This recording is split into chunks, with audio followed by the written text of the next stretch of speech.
Kalau kita memang benar-benar mau terjun dalam kompetisi, ya kita harus siap semuanya.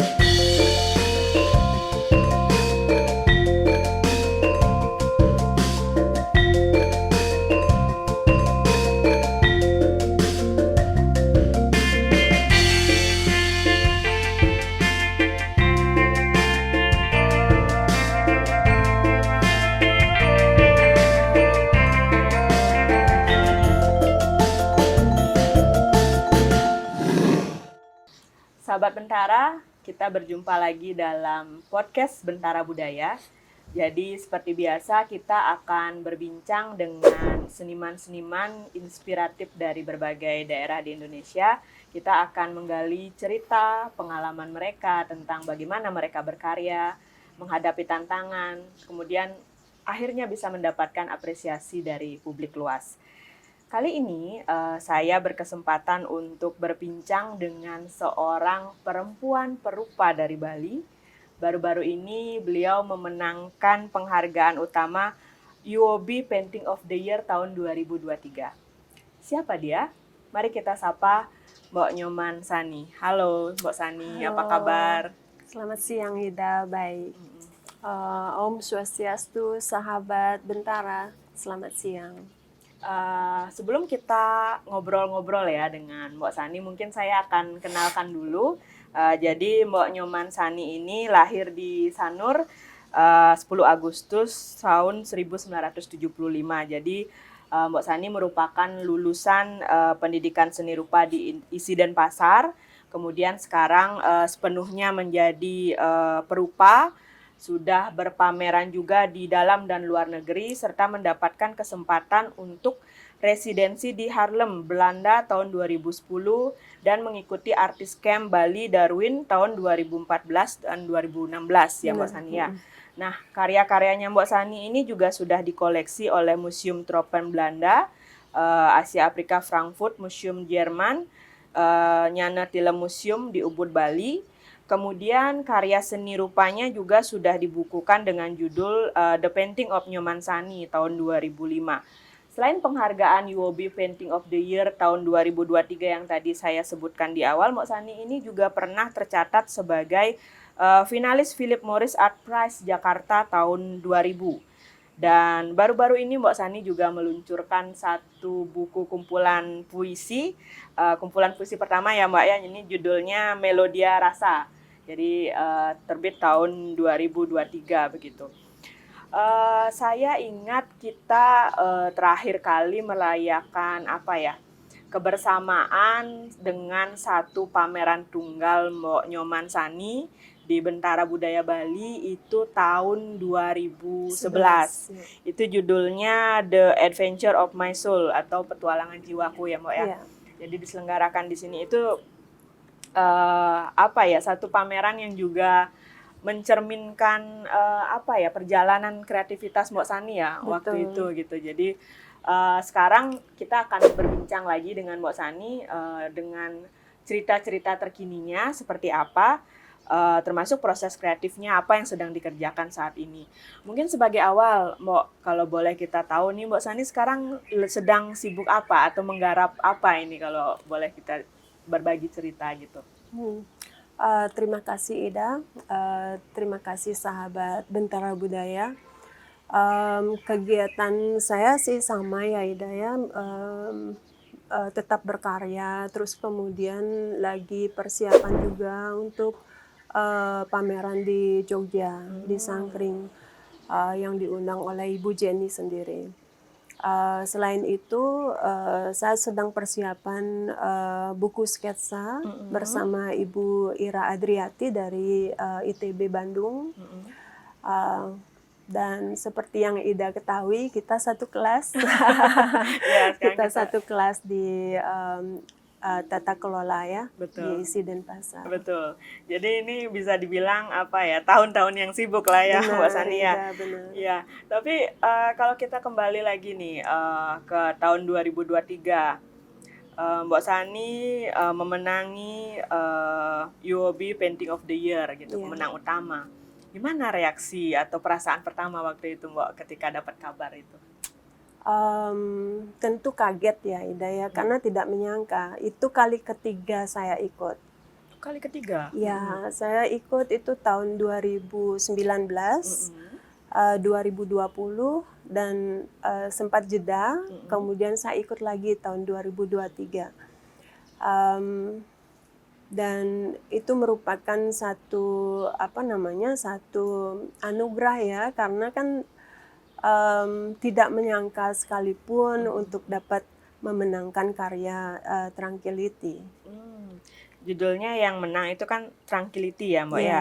Bisa cerita nggak sedikit tentang karya ini gitu, mungkin ya konsepnya, terus inspirasinya atau temanya itu tentang apa Tranquility? Baik Ida, karya ini sebenarnya merupakan pengamatan saya yang hampir 5 tahun saya lakukan, mungkin lebih ya, karena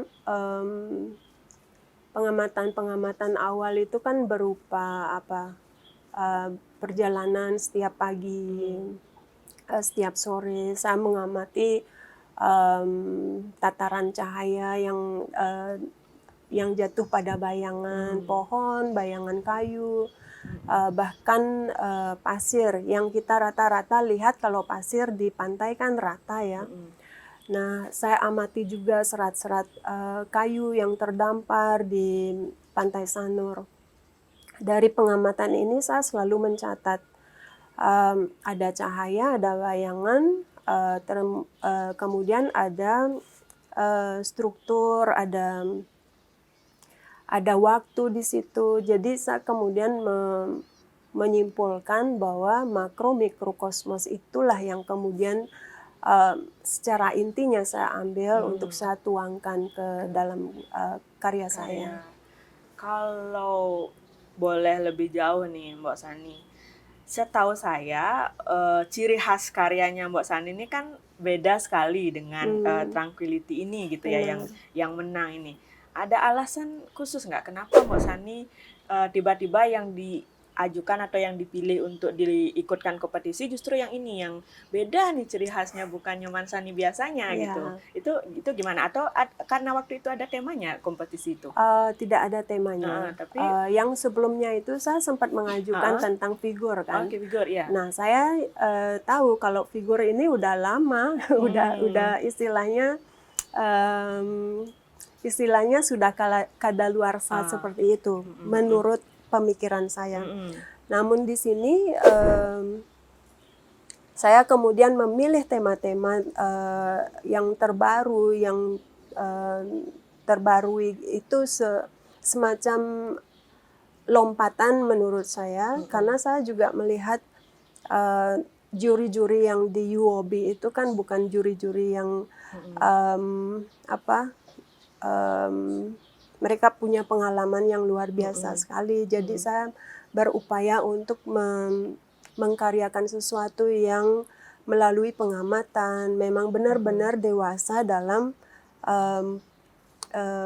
visual seperti itu.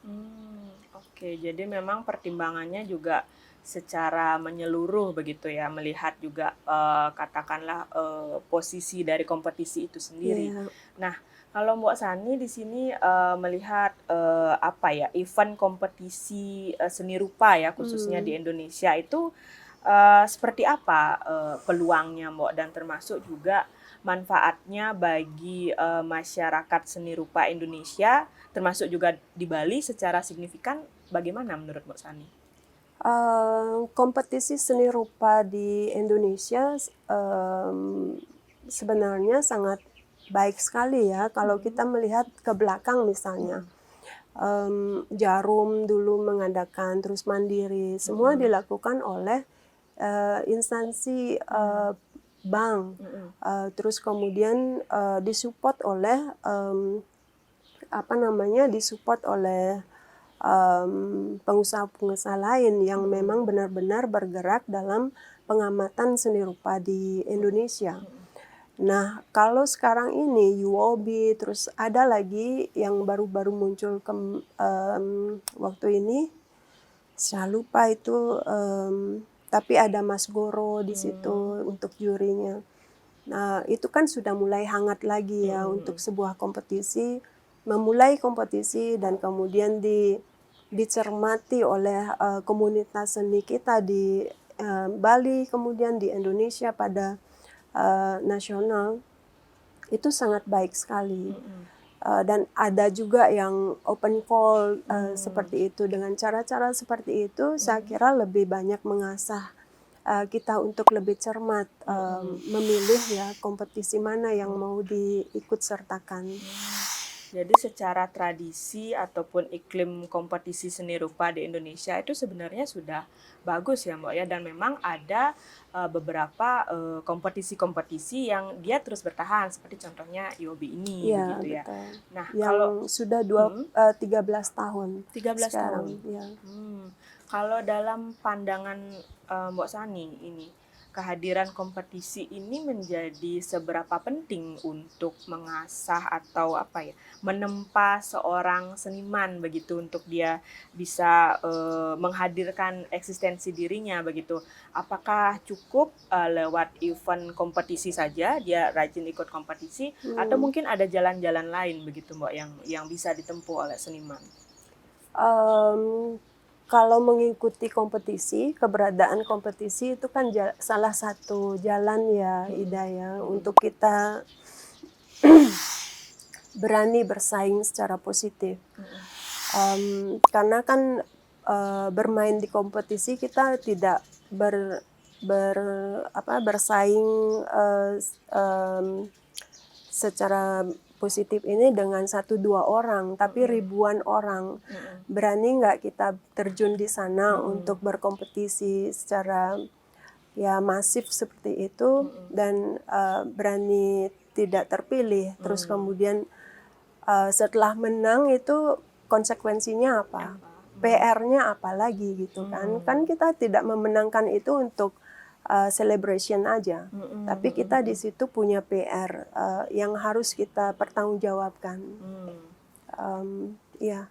Kalau dari pengalaman Mbak Sani sendiri mengikuti sekian banyak kompetisi begitu ya, UOB saja ikut berapa kali, mungkin Philip Morris juga. Kalau ada yang bisa Mbak Sani bagikan gitu ke kawan-kawan Bentara begitu ya, melihat bagaimana mengikuti berbagai kompetisi ini dan bisa mengasah baik secara sensitivitas, kreativitas, atau mungkin mental bersaing itu tadi gitu. Yeah. Dari segi Mbak Sani bagaimana?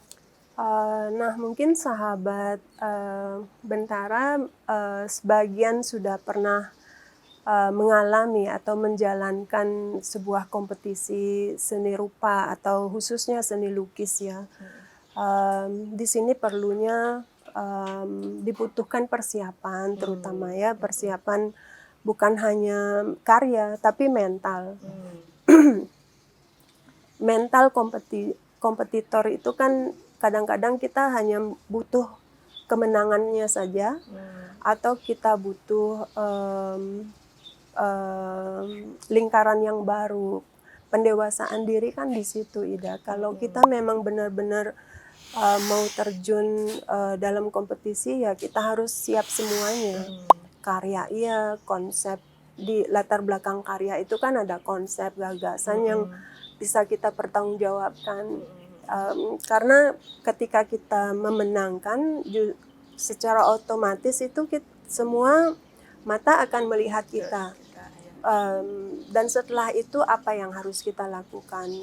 Pertanggungjawabannya apa setelah itu?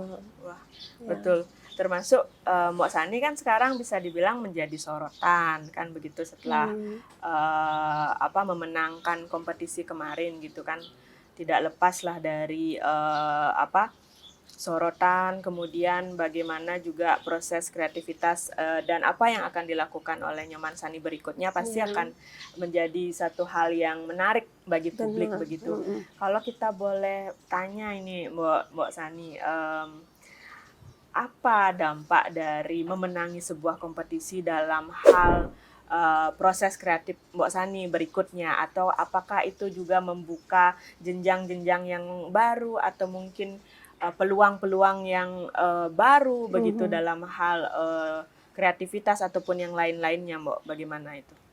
Em, jadi banyak hal ya Ida ya, tidak hanya efeknya itu banyak banyak sekali, terutama ke dalam diri saya. Karena di situ saya lebih banyak menggali dari satu karya yang muncul, yang Tranquility ini sebelumnya kan ada dipamerkan di Sarinah juga dengan periode yang sama. Kemudian muncul Tranquility. Kemudian setelah Tranquility ini apalagi yang akan muncul ke permukaan. Nah itu pelan-pelan penggalian yang pelan-pelan ini saya rasa butuh perenungan. Kemudian setelah perenungan itu apa? Tentu visual. Setelah visual ini tentu akan ada satu event. Dan di event ini kita akan bekerja sama, saya akan bekerja sama dengan penulis, terus kemudian kuratorial dengan galeri, dan setelah itu kan berkembang lagi ya.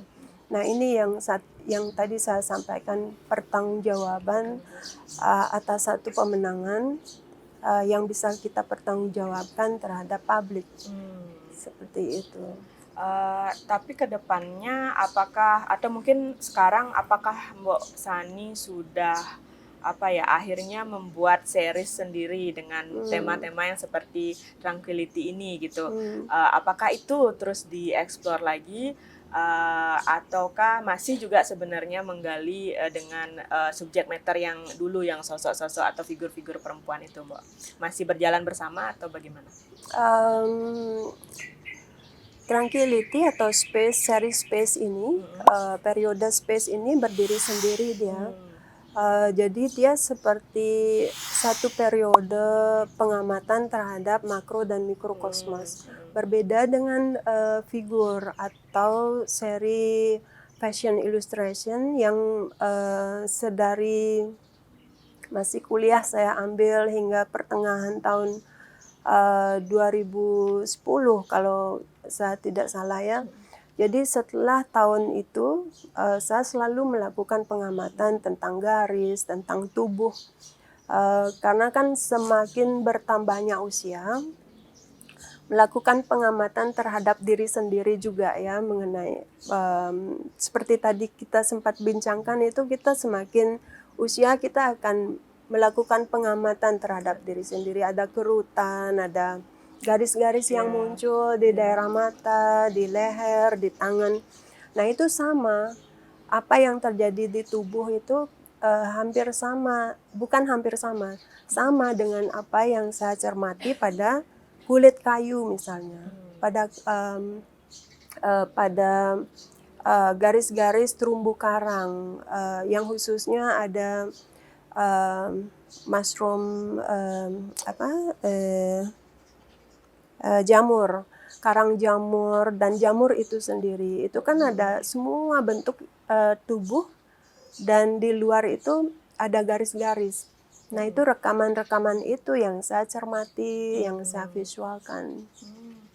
Oke, jadi ya Jadi terus ada periode-periode. ada periode-periode, kemudian ada upaya terus untuk melakukan eksplorasi dan melakukan penemuan-penemuan tematik atau apapun lah ya Mbak ya terkait proses cipta itu gitu. Nah kemudian gini Mbak Sani, saya tertarik ini dengan sedikit mungkin fenomena ya kalau bisa kita bilang. Sekarang ini zaman kan semakin terbuka ya. Informasi bisa diperoleh dari mana saja begitu dengan media sosial dan lain sebagainya.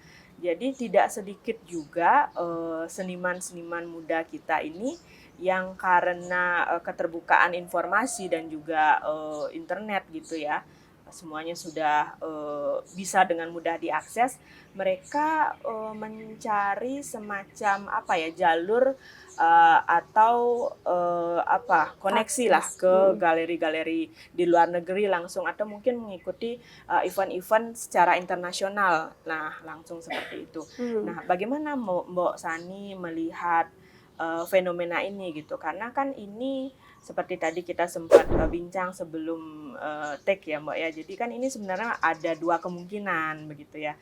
Satu sisi kan kita juga tidak mengharapkan bahwa seniman-seniman yang muda atau yang langsung bertumbuh secara internasional ini menjadi melupakan mungkin cerita-cerita atau sejarah-sejarah dari maestro-maestro Indonesia juga begitu, Ya. ataupun kita berharap mereka masih juga kembali bisa menggali akar kulturnya begitu. Kalau Mbak Sani melihatnya seperti apa fenomena ini, Mbak?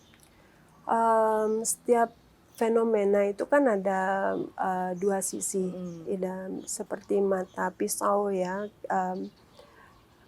pasti selalu akan terjadi dua sisi, dan fenomena ini saya rasa kalau kita melihat sisi positifnya, seniman muda atau emerging mengambil kesempatan yang terjadi sejalan dengan teknologi, dan itu baik adanya posisi mereka. Kan mereka memperhitungkan, pasti sudah ada perhitungannya, mereka sudah memiliki dasar-dasar yang ingin mereka capai, yaitu dengan langsung mengadakan koneksi, terus akses yang terbuka lebar. Mereka memanfaatkan keterbukaan ini untuk mereka ambil. Nah, satu sisi yang lain, akan seolah-olah terlupakan. Misalnya akar kebudayaan kita seolah-olah terlupakan. Sedangkan kalau kita amati, akar budaya itu kan mengikuti. Seniman itu berkarya berdasarkan apa? Pasti mereka punya dasar kan. Kalau dasar estetika mereka ambil dari luar misalnya terlebih dahulu. Satu saat ketika mereka mengalami stagnan, atau istilahnya dari Ida itu kebuntuan, secara otomatis nanti di saat mereka mengalami kebuntuan, mereka akan kembali ke dalam diri sendiri. Pengamatan lagi ke dalam diri, pengamatan asal budaya, akar budaya mereka. Hal itu sering saya amati, dan itu satu contoh, Bapak Abdul Aziz almarhum yang lama di Italia, di Prancis, ikonnya yang ternyata yang diingat adalah satu pasang pemuda dan pemudi kan yang di pintu itu. Jadi ikon budaya kita yang kemudian menjadi standar karyanya Bapak Abdul Aziz almarhum. Seperti itu saya rasa, Ida. Artinya kita tetap percaya bahwa ini bagian dari proses masing-masing benar. begitu. Nanti mungkin akan ada juga periodenya mereka akan kembali menggali lagi ke dalam diri, ataupun kembali mempelajari atau memperdalam ya akar kulturnya begitu. Tapi menurut Mbak Sani, apa barangkali yang bisa kita bagikan begitu ya untuk kawan-kawan di luar sana siapa saja supaya tetap memiliki semacam kecintaan atau panggilan juga untuk mempelajari sejarah kita sendiri dalam hal konteks hari ini kan proses kreatif seni rupa gitu, supaya juga tidak serta-merta menjadi ahistoris begitu. Artinya kita mungkin tahu siapa seniman atau maestro di barat, tapi yang di Indonesia sendiri kita nggak tahu siapa. Nah ini gimana ini kira-kira menurut Mbak Sani? Salah satu caranya ya ada diskusi, ada forum-forum forum-forum kecil ya, misalnya acara workshop yang didasari oleh pengenalan warna Bali misalnya, terus kemudian workshop gaya lukis model batuan misalnya seperti itu. Dan ini aksesnya sebenarnya kan ke pendidikan sekolah, di program sekolah ekstrakurikuler. Kalau kita tiba-tiba saja menyerukan ini dengan kondisi sekarang kan semua digitalize ya, Ida. Jadi sepertinya memang harus ada program tertentu yang mengarah ke sana. Jadi kita tidak bisa hanya menyuarakan, mesti ada practical actionnya. Ya. Iya, betul. Tapi kalau Mbok Sani dari sudut pandang seorang orang tua ini, kan Mbok Sani juga punya 2 anak yang kreatif-kreatif, ada Ugi, ada Devali. Dua-duanya kan juga tertarik ke seni kan, Mbok ya. Nah, ini Mbok Sani melihatnya bagaimana melihat bakat mereka atau mengarahkan kreativitas mereka itu seperti apa, Mbok Sani? Mereka bertumbuh secara alami, Ida, karena kan ayahnya juga seorang seniman ya. Jadi kalau di rumah itu, kami bertiga di rumah itu selalu berdiskusi, mengutarakan mengenai apapun itu tentang kolaborasi, tentang cara-cara berkarya, berkesenian. Jadi si anak, maksudnya Deva dan Ugi, kadang-kadang itu mereka memiliki ide yang di luar apa yang saya sampaikan ke mereka. Kadang saya juga terkejut kan kalau misalnya berbicara, berdiskusi dengan mereka mengutarakan hal-hal yang berbeda, yang lebih masuk akal gitu dengan perkembangan sekarang. Jadi mau tidak mau ya mendengarkan mereka, ide-ide kreatif mereka adalah hal yang sangat unik kalau di rumah. Jadi malah saling sharing jadinya gitu ya. Bahkan Deva kemarin sempat ikut kompetisi, menang. Kompetisi apa? Titian Yayasan Titian Bapak Sumantri mengadakan kompetisi lukis anak-anak. Tapi bukan anak-anak ini dari 15 tahun ke 21 tahun dan Deva menjadi juara 4-nya. Dia masuk 10 besar. Jadi ada predikat 4 di sana dari seluruh Bali. Wah, luar biasa juga ya. Artinya mereka terus bertumbuh dengan kecenderungan kesukaan masing-masing juga gitu ya, dan bahkan dengan ragam ekspresi yang sekarang ya ala anak-anak sekarang gitu kan ya, Mbak ya. Nah, mungkin terakhir nih Mbak, pertanyaan untuk di segmen pertama ini gitu. Menurut Mbak Sani bagaimana ya sebaiknya cara bagi seniman-seniman muda gitu, berdasarkan pengalaman Mbak Sani yang sudah berkarya sekian puluh tahun, bagaimana sebaiknya seniman-seniman ini yang muda-muda bisa mengasah kreativitasnya begitu, mungkin menumbuhkan kreasi yang sesuai dengan minat mereka, termasuk nantinya bisa mendapatkan atau menemukan estetika yang khas. Seperti kata Mbak Sani kan udah dikenal, oh ini estetikanya Nyoman Sani ini khas gitu. Kalau untuk bisa dibagikan seperti apa Mbak Sani kiatnya mungkin? Ya, sahabat Bentara yang melakoni dunia kreatif, penciptaan, tentu akan butuh waktu untuk seperti yang tadi saya sampaikan, ikonik kita. Itu membutuhkan waktu untuk menemukan itu. Jadi gali aja prosesnya secara intens, secara kan berkarya kreatif itu komit ya, sebuah komitmen terhadap diri sendiri. Tidak bisa serta-merta dia akan muncul begitu saja tanpa sebuah latihan. Jadi latihan, komitmen, ya intensitas kita berkarya itu sangat penting. Jadi lambat laun dengan sendirinya dia akan kita temukan. Jalur-jalur itu pasti kita temukan. Betul.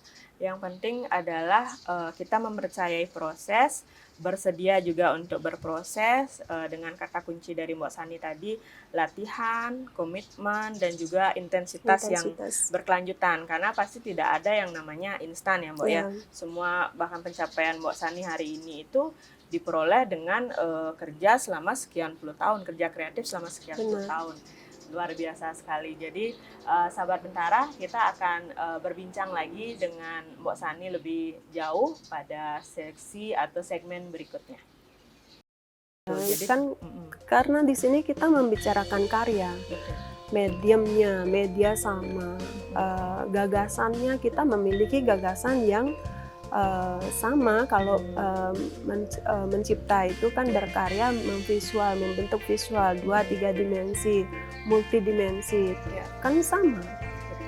Maksudnya di sini kenapa mesti ada perupa perempuan?